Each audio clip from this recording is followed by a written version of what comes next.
Hi there and welcome back to Japan, where I'm working on a new intro for the channel. Why a new intro? Well, since we had to restart our channel with a new name, we need a new intro to go with that and represent the new name. Anyway, we're also doing this with next to no budget. So I started on a website called Pixabay, which is a license-free stock image website. See, totally license-free, no copyright issues here. Anyway, to keep an easy aesthetic, I chose to go for vector graphics, which is like clip art or cartoony images, then looked for some easy Japanese stereotypes. And, Fuji-san, stereotypical horrific. Now you could just go for download. Yep, no, I'm not a robot. And there we go. Okay, now looking for some more imagery, you've got to have something interesting here. Some of that old style Japanese lady look. Yep, we can download that as well. Still not a robot. And perfect. All right, what else? And chips. Chips under Japan. I think James must have made this entry. Okay, and so what else is there? This is actually the same pagoda I used in the original intro. So we can download that, and no, I am not a robot. Although, this is interesting. Now, crosswalks, that's an American word. Not really sure what that means. I think that means like a crossing. I think that might be more of a speed bump. So let's skip that. Traffic lights. Now, this is a bit more easy. But typically, let's put that in. And there's always like the little bottom bit that doesn't fit in. And you're thinking, is that part of it? I'm just going to go for it anyway. And yeah, there we go. And onwards we go. Nice. Perfect, perfect, perfect. All right. So anyway, at this point, I just really dived into getting images that seem Japanese and anything Japanese and cool. Like, there you go, trains. Japanese love trains. Let's throw it all together. Now we're on to the editing, and I decided to use another freebie for this. Now, this is something called Synfig Studio, which is a community programmed like Flash animation editor.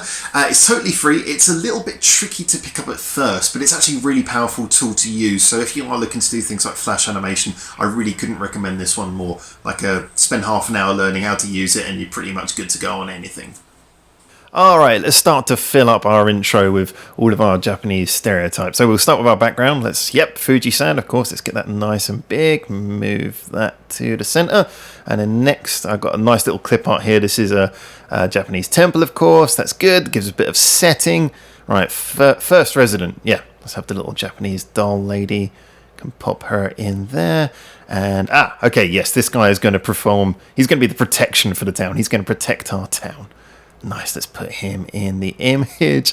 And yeah, train.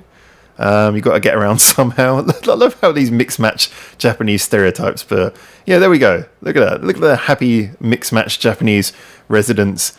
They look like a wonderful village, don't they? Very happy. Oh, what's that noise? Oh, I think there's someone at the door.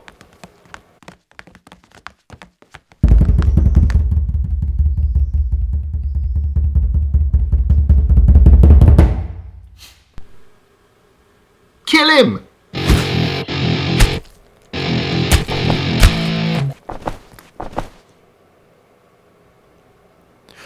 Okay. Well, there we go. Let's no harm done, and most importantly, no copyright infringement. So let's get rid of those decapitated corpses and maybe rethink what are we going to do. In actuality, it was around this point that the novelty of playing around with the cartoons kind of wore off when I realised that all of the various different art styles weren't really going to meld, and it was going to look like one of those, remember those early websites when, the whole .com thing was really big and everyone was just buying and programming their own personal website for them and their dog and just sticking clip art everywhere? It was starting to look a bit like that, in my opinion, so I thought, you know what? I'm going to wipe the slate clean, go back to Pixabay, pick up the images I need to basically redo the original intro that we had for the channel, but with some minor and important adjustments along the way. Okay, so we're looking at what the intro looks like now, and the idea was always that it's supposed to look like you're kind of coming up from the ground and looking over Japan and looking over the city as you go up towards the titles. So the way that works is kind of a simple one. I'm not exactly a digital effects genius, but it started off with several elements, each one a little bit closer to the camera. So for perspective's sake, you've got the grass here, And then behind that, the next thing is this plant. And then behind that, you've got this pagoda. And then behind that, you've got what is basically, that's the bridge, the skyline from Odaiba in Tokyo. And then as it goes up, behind that, you've got Mount Fuji. Now, just to help give a bit of perspective as everything's moving by quite quickly, everything's in the same color. It's all in that blue palette. It also means because everything's just done as silhouettes, there's less need for me to be, if you like, detailed about what you're actually seeing. Silhouettes enough to make it clear. So I decided to start with dark nearer to you, and then it just sort of gets to a lighter blue as you get further and further away. Kind of like, to be artistic about it, reminds me of that kind of misty morning effect. So anyway, everything flies by, and as you see, these are all separate elements, each scrolling down the screen at a different speed. So perspective, once again, that the things that are closer to you move faster, the things that are a little bit further away move a bit slower, and as you see, that gives the effect like you're seeing everything from perspective when it's just a bunch of 2D images flying by. Anyway, so the net result, hopefully you will like this, is it looks like, let's try not to put it on repeat, it looks like this. Quick enough that your eyes can be fooled, and then the title just comes in from the side. So yeah, actually, I think that works all right.